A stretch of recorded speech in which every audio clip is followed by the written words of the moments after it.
It's the WWE Royal Rumble 2019 entry prediction show on the Squared Circle Psychobabble. My name is Michael Valenti. This is Ralph Valenti. And we're going to pick 5 wrestlers in the men's Royal Rumble and 5 from the women's Royal Rumble that we think are going to fill out the rest of the 30 in the Royal Rumble matches this year, coming on January 27th in Phoenix, Arizona, Chase Field.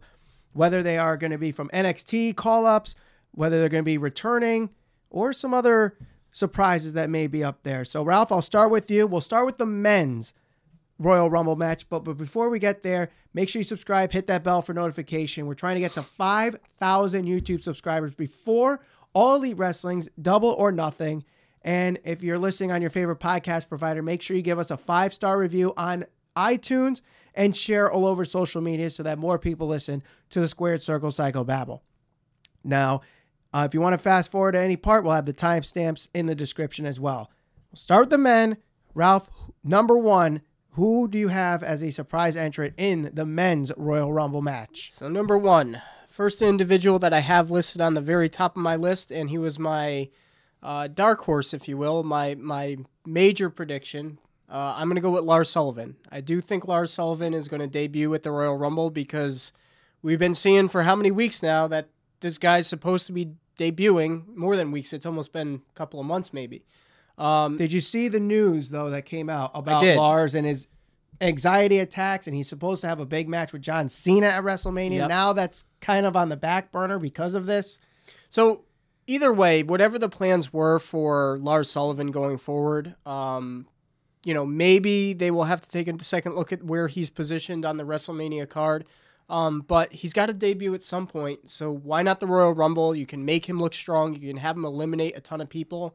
And who knows, even if you want to start a feud with him and Cena, if Cena eliminates him, he comes out the next night on Raw, the next following weeks, jumps Cena, beats him up, roughs him up a little bit. Now you have your program going into WrestleMania, and there it is. So first up, I got Lars Sullivan making his debut and looking strong. I have him winning the Royal Rumble. Michael doesn't agree, but again, that's a dark horse prediction. No, I don't think he wins the Royal Rumble. I would actually put him at number 27.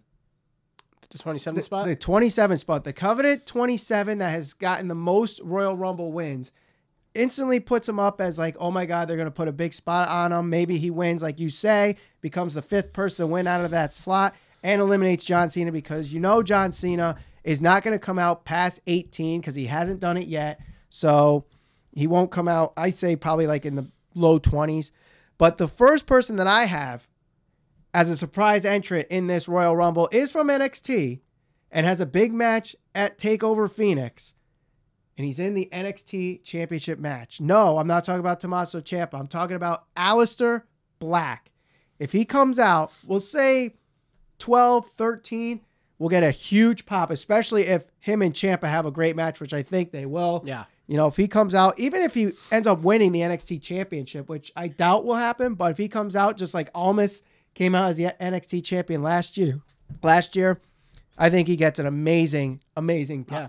All right, so now that we're talking about NXT, my second pick is actually going to be Velveteen Dream. So I don't think he's going to be a mainstay on the main roster, but I do see him being an entrant into the Royal Rumble. Does he have a match in NXT, though? He doesn't have one that I know of right now, but obviously if there's going to be one guy that you can consider as Mr. Takeover, or they talk about Johnny Takeover or Ricochet, WWE actually recently posted a poll, who's Mr. Takeover? It's either one of those two. Velveteen Dream can certainly be considered in that category. So we know who he is. We know what he brings to the table. Extremely charismatic, extremely athletic. Is going to be a really big name once he actually makes his way to the main roster. So I'm going to say Velveteen Dream does make an appearance in this year's Royal Rumble. My number 2 is a guy that has been on the shelf for quite some time, and I believe the timetable for him to return will be around the Royal Rumble. I know in a recent interview he said he's not quite there yet, but he could be working us, and that is going to be Sami Zayn. And I think he comes out when Bobby Lashley is in the ring at some point, because Bobby Lashley, we know, is in the Royal Rumble. He's one of the first to announce that he was in it. So what a great way to get some, maybe even a babyface turn to get him to not just come in, surprise Bobby Lashley, but eliminate him very quickly. Maybe he comes out if Lashley comes out at maybe 8 or 9, have Sami Zayn come out at 16 after Lashley cleared out a bunch of people and avenge his injury to Bobby Lashley there. Maybe that sets up a WrestleMania match too. Potentially could. I mean, we don't know what's happening with Bobby Lashley. I know they're setting stuff up with Seth Rollins and Bobby Lashley right now. There's a triple threat match. At Raw, which we won't know the outcome until before this episode actually hits the air. So, but I definitely see Sami Zayn here.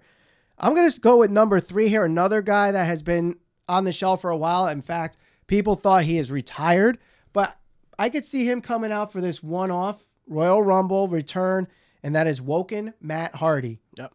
Woken Matt Hardy definitely needs to be on there. And, he doesn't need to be in there long, 2-3 minutes tops, but get people just doing delete for whatever long he's in there and gets eliminated by a big name, say, depending on where he is, a Lashley or Lars Sullivan if he ends up there, or anybody else that's a bigger name just to eliminate him, most likely a heel so they could get some heat, get some booze on him, but I definitely have to see Woken Matt Hardy on there. Yeah. Who do you have for number 3? So since we're talking about Woken Matt Hardy, you can't talk about Woken Matt Hardy without talking about his counterpart, and of course I'm talking about Bray Wyatt. So Bray Wyatt, obviously he was alongside Woken Matt Hardy. They had a little bit of a run as the tag team champions. Woken Matt Hardy got injured, and then Bray Wyatt has just kind of slipped into obscurity ever since. So yes, we know that he was on a recent house show, I want to say as recent as a couple of months ago. He's not injured. It's just they're trying to figure out how to bring him back and when to bring him back. So I do think he makes an appearance in this year's Royal Rumble. I don't know what they're going to do with him going forward, but he's got to return at some point. So I think the Royal Rumble is as good a time as any. Speaking of counterparts, why not my number 4 be a former Wyatt family member who has not been on since his tag team partner has been injured? I don't know when he's coming back from his injury, but I would like to see Luke Harper come back. I'd love to see him come back too. And what if they have Woken Matt Hardy, Bray Wyatt, and Luke Harper all in the ring at the same time? Yep. The crowd would go absolutely nuts in Phoenix for that one moment. And maybe this is, I know there was a rumor way back when, and we talked about it, about the Wyatt family returning. Is this the Wyatt family that we get? Is it a Woken family that we get? It could be. You never know. But I would definitely want to see Luke Harper come back.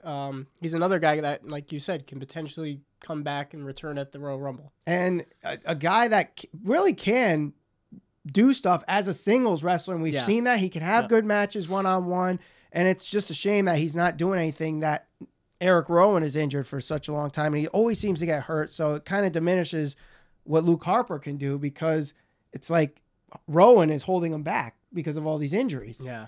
It's sad. Unfortunately. Number 5. I think both of us here, number 5, we have some good ones here.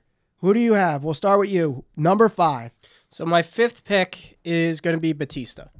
The reason I say Batista is, if you believe all of the rumors that have been going around online, is they're going to be setting up Batista versus Triple H at WrestleMania. Now, that's obviously dependent on Triple H's health. I think he's still recovering from a torn biceps. So we'll see what happens with that. But Batista has been very vocal about having one last run within the WWE. If there's any guy that he can feud against at WrestleMania, it's going to be Triple H, where he can still save face with the fans. Obviously, we know his last run with the company, he was heavily booed because he debuted in the Royal Rumble last time. He won the Royal Rumble. Daniel Bryan did not. So, of course, the fans ultimately rejected him. Now, this time they have the chance to kind of right that wrong. We saw him on SmackDown 1000, I believe it was, where he had that nice promo with Triple H, and they started building the tension between the two. I'd love to see the match. I think it would be a really good way to kind of close out Batista's career if he never wrestles again. We know he's big in Hollywood and stuff like that now. So having Batista debut in the Royal Rumble, eventually going on to feud with Triple H, would be a nice way for that to kind of bookend his wrestling career. I totally agree. What if they do it again and have him come out, win the Royal Rumble when people want to see guys like Seth Rollins win? And because of Triple H's injury, they don't know if he's going to be ready. So do they set up Batista versus Brock? I doubt it. I don't think so. I think they're going to learn from their mistakes with that one. Well, again, we're talking about WWE here, so it seems like they don't always learn from their mistakes, but I can't see them doing that. All right. So my number 5. You're talking about this past weekend, we saw NXT UK take over Blackpool. Yep. We see the longest reigning champion in the modern era. He has been on NXT takeovers here in the States. And I say he comes and has a match, a Royal Rumble weekend, and it won't be a takeover. He's going to have a match in the Royal Rumble. He's a surprise entrant in this year's men's Royal Rumble match. The current United Kingdom champion, Pete Dunne, will be a surprise entrant in this Royal Rumble. If anybody's, deserving of having or being an entrant into the Royal Rumble, it's certainly Pete Dunne for everything you just explained. So being the champion for over 1,000 days, coming off a match. If you haven't watched his match in the UK, NXT UK main event there, go on the WWE Network and check it out because that can be a contender for Match of the Year. It was extremely physical, back and forth. We got the debut of Walter, who's another guy. I love Walter. So I'm so excited that he's coming to NXT UK. If they play their cards right, Walter could be the next big thing in WWE. Yeah. But they have to play their cards right. Basically, whatever they did with Braun Strowman, do not do with Walter. Yeah. Because he's got it. He's got everything. And he's got the size. He's got the charisma. He's got the in-ring work. The ring general. He's awesome. So, yeah, I definitely concur with you that on Pete Dunne. He would make a nice entry into the Royal Rumble and get some exposure to the more casual fan who doesn't watch NXT all of the time. So, yeah, he's a good choice as well. All right. Let us know what you think who will be in the men's Royal Rumble match by going to our comments. And if you like any of the 5 that I picked or any of the 5 Ralph picked, make sure you like this video and share it all over social media. But let's switch gears now to the other Royal Rumble match. A lot of intrigue in this match because we know Becky Lynch and Asuka are in the women's championship match for SmackDown. We know Charlotte is going to be in the Royal Rumble. So we don't know exactly who's going to win this match, but we also really don't know who's going to be in this match. Right. There are a lot of surprises that could happen, especially in the women's match being the second time that's happened. Last year, we saw the likes of Trish Stratus, Kelly, Tori Wilson, Lita. We might see some of them again, but maybe we see some other big surprises here. I'll start with the women, and someone that could make a return in the Royal Rumble. She was in the Mae Young Classic this year after a long hiatus with WWE, a long hiatus even in professional wrestling, but has kept up in good shape, is huge in Instagram. I see Kaitlyn making a surprise entrant into the Royal Rumble match. I couldn't agree more. So definitely, like you mentioned, she is very popular on Instagram right now. So definitely somebody to keep your eye on. So Kaitlyn, definitely a good pick. I'm going to go with 2 people. I'll just lump them together because they were in the Royal Rumble last year. We saw them on Evolution. So I'm talking about Trish and Lita, as you just touched on. So some of the more familiar names from the past, being able to bridge the gap to the future where we are right now. Trish and Lita, what can you not say about them? 2 very popular women in their respect during the Attitude Era. And of course, with everything happening with the women tag titles, which were announced during the holidays by Vince McMahon or Santa McMahon, whatever you want to call him, could this set up a women's tag team match where Trish and Lita form their tag team and we see other tag teams kind of go up on them and we start a storyline of who being the first women's tag team champions in WWE history, at least the new version of the titles.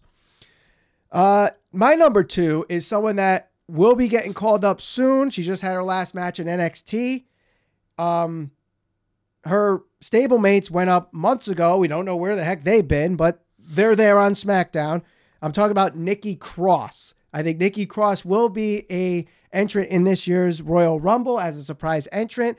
Will this be her debut? Only time will tell, but I could see her making her main roster debut and staying on SmackDown here in the Royal Rumble. Yeah. It's funny because WWE, after promising this change that they've been talking about for so long, you know, I think Raw and SmackDown certainly have been better, but we've been getting these promotional videos of coming to Monday Night Raw or coming to the main roster for roughly a month now, maybe, and we haven't seen any of these people yet. So I think we're going to get a lot of them actually debut in the Royal Rumble. Nikki Cross, certainly somebody who we know from the most recent shows on NXT, said goodbye to the fans. So soon she's going to be called up. Why not at the Royal Rumble? Next up on my list, I actually have Toni Storm. So again, Great somebody pick. who just won the women's UK title, NXT UK title, also won at the Mae Young Classic. So again, her being able to go and kind of show face on the main roster, be within the women's Royal Rumble. I think, you know, she's a good entrant. She'll certainly help fill the roster. And for some of those fans who do follow NXT, she'll be somebody who will stand out to them. So I'm going to go with Toni Storm as my third entrant. My number 3 is someone that is in the WWE Hall of Fame, and she did make an appearance at WWE Evolution. No, it's not Trish and Lita like Ralph already mentioned. I'm talking about Ivory, especially with everything going on in women's wrestling.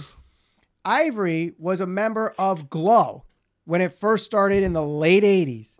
So with that show being popular, with the women's evolution being how it is, and that she was in the Battle Royal at Evolution, I think that was her like workout to be in the Royal Rumble match. So I would see Ivory, who actually looked pretty good in this Battle Royal at Evolution. I would see her in the Royal Rumble match this year. Yeah, not a bad choice. And the next one I have on my list is, again, somebody who they've been saying coming to the main roster, Lacey Evans. So somebody who was extremely popular on the NXT roster, has a lot of promise. She's the woman with the right, as she says. And I can't think of a better place for her to debut, have a strong performance. We'll see what happens. I would love Lacey Evans. Lacey Evans and Becky Lynch need to stay far away from each other, whether you put them on separate brands, or, never see each other in the ring at the same time. Because I tweeted this out maybe a couple weeks ago. You have Lacey Evans, who is the women's right, and you have the disarmer from Becky Lynch, and Lacey Evans is teaching manners, and Becky Lynch is the man. And they like their characters are just perfect for each other. They clash. They're polar opposites. Right. They're polar opposites. And I would love to see this as a SummerSlam match this year. So maybe they tease a little bit of this in the Royal Rumble. That's if Becky Lynch is in this match. Yep. A lot of people are assuming she's going to lose to Asuka, get into the Royal Rumble, and win the Royal Rumble, but who knows? My number 4 for this is another NXT person. She'll be there as a nice little pop, and it will be a one-off. I think she stays in NXT for a while. And she may be because she's still undefeated.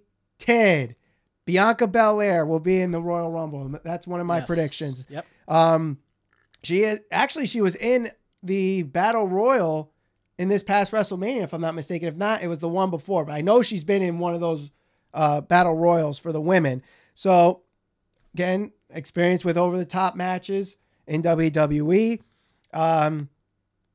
She's going to be in the NXT Women's Championship match against Shayna Baszler. So why not put her in another big spot this weekend in the Royal Rumble? And I'm glad you just mentioned her name, because the next person on my list is actually Shayna Baszler. So you can't talk about the progression of the women's division in NXT without talking about Shayna Baszler. She's been promoted as roughly the baddest woman on the NXT roster. They've really positioned her for a good singles run or within a stablemate of the 4 horsewomen alongside Ronda Rousey if they eventually go down that road. But Shayna Baszler, what can you say? What can't you say about her? She's had a great year. She's had some great matches at the takeovers. Using her MMA background, transcending that into what she does in the ring on a weekly basis. Do you see Belair beating Baszler at this takeover? especially because they're pushing her as undefeated. Yeah. It would seem kind of soon to have her lose, but Baszler is much, much more promoted. Right. Much more well-known to this point. So the one thing that I'll say that they're doing with this is what they should have done with Charlotte Flair and Asuka at last year's WrestleMania. They're actually pitting, the championship versus an undefeated streak, right? Because Belair is undefeated to this point. So you've got that. I don't know if I actually see her going over Baszler, but at least it brings an extra element of intrigue to the match that you don't normally see in WWE. Now, so you already had your 5. Here's my last one. The person that will be number 30, or at least attempt to be number 30 in this year's Women's Royal Rumble match is not Carmella. It is R-Truth. R-Truth is going to come out at number 30 in the Women's Royal Rumble match, thinking he's supposed to be in that Royal Rumble, and maybe Carmella comes out and yells at him saying, "What are you doing? You're in the wrong Royal Rumble match," and we get the dance break at number 30. Yeah. I can certainly see that happening. I mean, it fits his character. It's funny because week after week they find ways to kind of fit him on the show, and he doesn't necessarily have to wrestle. But no, I mean, everything you're explaining, it could make for a funny moment. And not only that, I could see him actually eliminating someone before they catch him. Yeah. Like, you're not supposed to be in this match. Yeah. Even someone like, if they eliminate, it wouldn't be Asuka because she's in the championship match, but how about if they eliminate Bayley or Sasha Banks or anybody, but a bigger name, not just like throwing a Jabroni or like a Dana Brooke out there. Yeah. Actually eliminate someone of notice and be like, I should be back in this match because R-Truth eliminated me. He's not in the match. Yeah. So that'd be very funny. So let us know who you think should be in the Women's Royal Rumble match by going in the comments as well. And if you like any of the 5 that we mentioned for the Women's Royal Rumble, make sure you like, share, and subscribe. We're trying to get to 5,000 YouTube subscribers before not the Royal Rumble, before Double or Nothing. So make sure you like our videos. Make sure you like our episodes on your favorite podcast provider. Give us a 5-star review on iTunes and share all over social media and use our Twitter hashtag at SCPB Podcast. For Ralph Valenti, my name is Michael Valenti, and thank you for listening to the Squared Circle Psychobabble.